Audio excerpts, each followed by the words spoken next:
बचाओ वासुदेव बचाओ, धरती के लोगों ने हमारा बुरा हाल कर दिया है। बचाओ वासुदेव बचाओ। अरे रुको,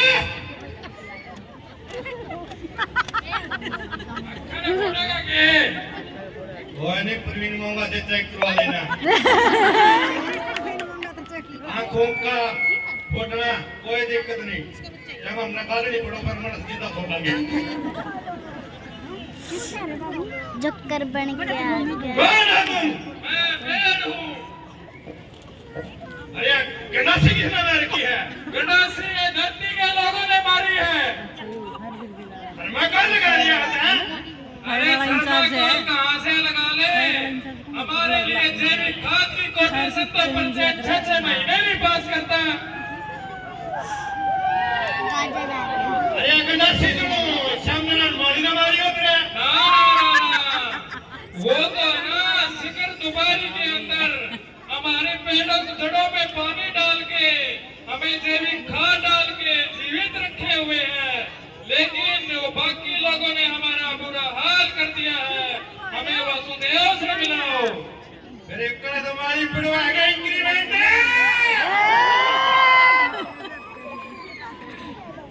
आज तो आई पानी, ओए पानी के तो अप्सरा का लाग क्या करा है?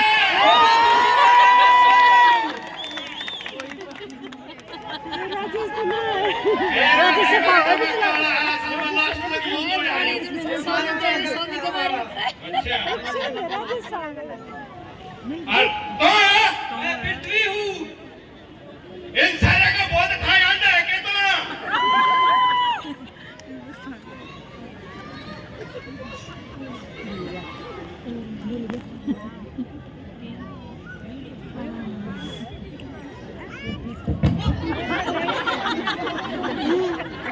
इतनी गरम या मैं बीमार हूँ।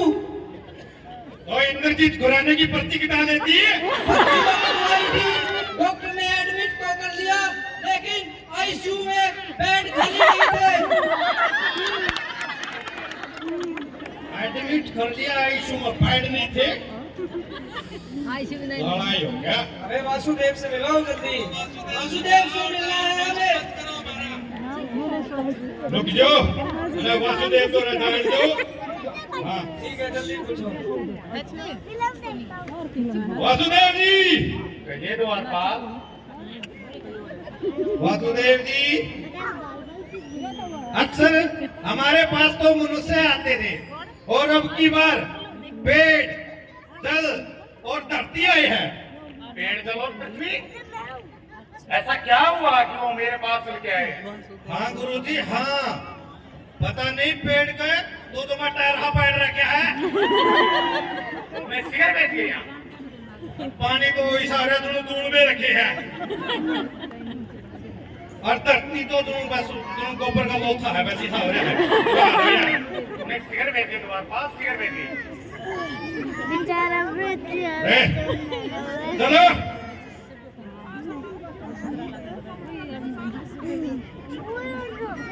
जल्दी जल्दी चलो, 47 नंबर में वासुदेव जी बैठे हैं।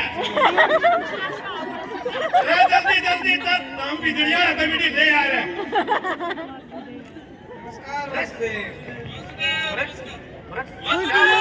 क्या हुआ बचाओ हमको, बचाओ। क्या हुआ?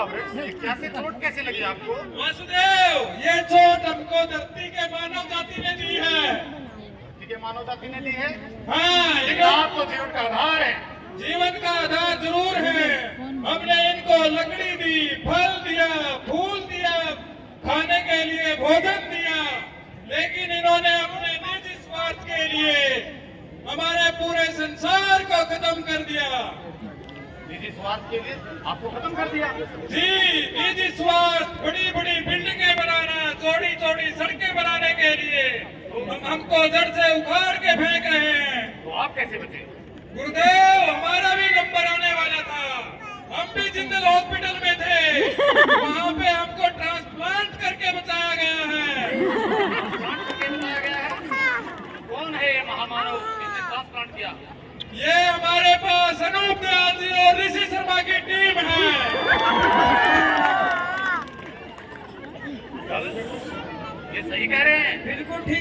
प्रभु, ऐसा ही हाल मेरा कर दिया है।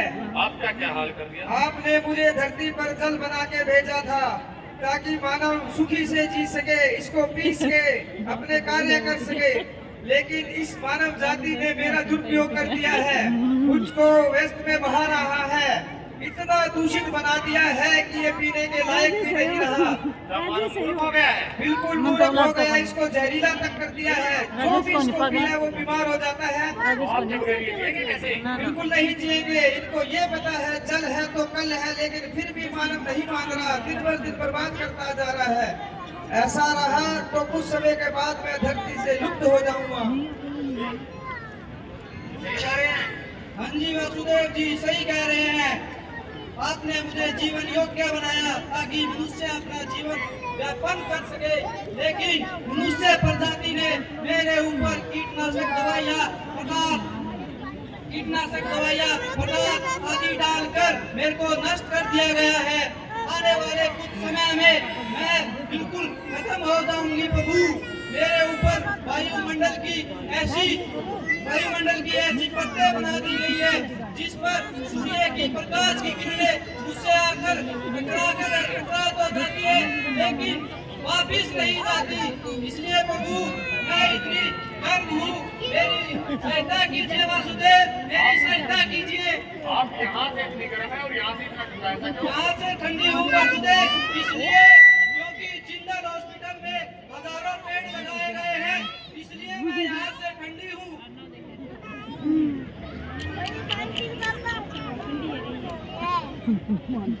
आप लोगों ने मेरे द्वारा महाभारत में दिया गीता ज्ञान तो सुना ही होगा।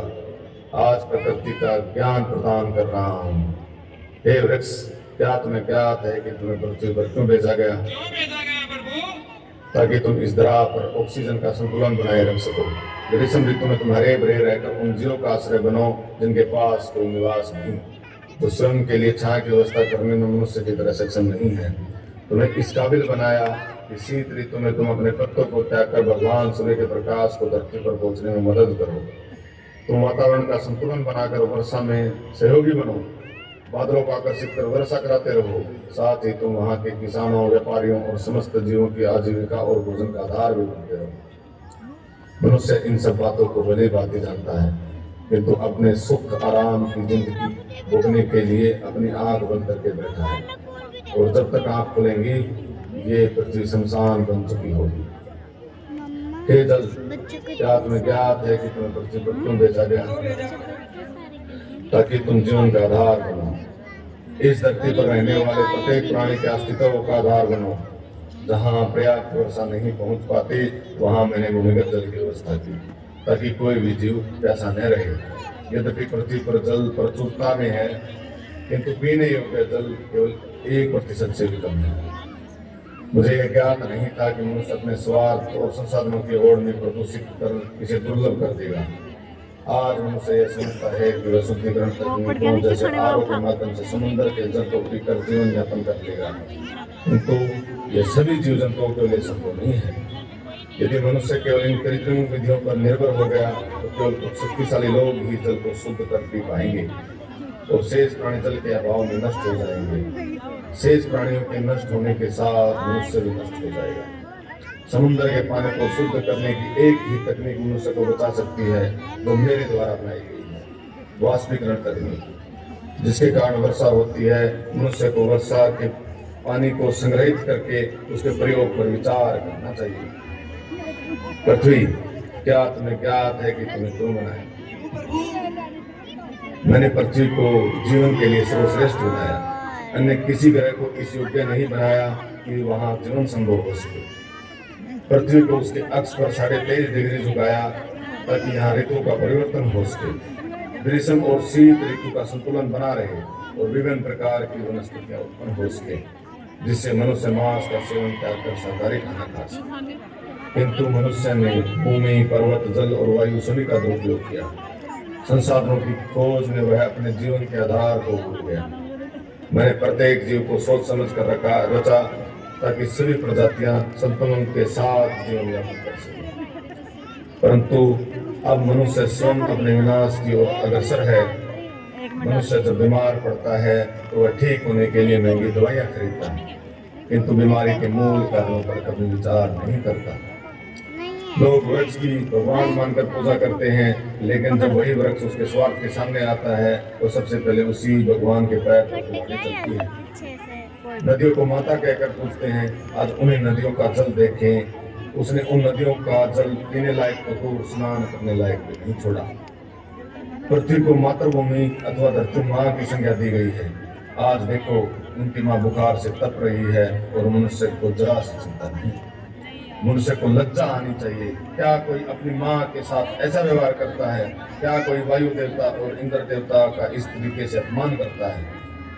भारतवर्ष में जहाँ आधे से अधिक जनजीवन कृषि पर आधारित हो, कृषि मानसून पर और मानसून जलवायु पर निर्भर हो, यदि जलवायु में परिवर्तन हो जाए तो उस राष्ट्र को विनाश से कोई नहीं बचा सकता। ये लोग आडंबर में डूबे हुए हैं, अपनी आजीविका में इतने व्यस्त हैं कि अपने बच्चों के भविष्य को स्वयं ही नष्ट कर रहे हैं। यदि कोई पिता नशे और जुए में अपनी पुश्तैनी भूमि दांव पर लगाकर हार जाता है तो वह अपने बच्चों की नजर में घोर अपराधी हो जाता है। उसी प्रकार जो लोग वायु, जल और पर्यावरण को नष्ट कर रहे हैं वे भी अपनी आने वाली पीढ़ियों के लिए घोर अपराधी साबित होंगे। जो लोग अपने अधिकारों के लिए संघर्ष करते हैं, भूमि के मात्र टुकड़े के लिए अपने भाई तक हत्या कर देते हैं, क्या वे यह नहीं जानते जब एक वृक्ष काटा जाता है तो सबके हिस्से की ऑक्सीजन कम होती है। जब कोई जल व्यर्थ करता है तो सबके हिस्से का जल नष्ट होता है। जब कोई वायु को प्रदूषित करता है तो सबका जीवन प्रभावित होता है। लोग हजारों मील दूर चलकर मेरे दर्शन करने जाते हैं। क्या उन्हें कभी विचार नहीं किया कि मेरे द्वारा बनाई गई सृष्टि को नष्ट करने के भागीदारों से मेरी कितनी भयानक नाराजगी चल रही है? प्रकृति के दुश्मन सबसे बड़े अधर्मी होते हैं। पुस्तकें पढ़कर परीक्षा उत्तीर्ण करने वाले लोग इन बातों का वास्तविक अर्थ कभी समझ नहीं पाए। वे पुस्तक आजीविका के लिए पढ़ते हैं। कुछ लोग कहते हैं कि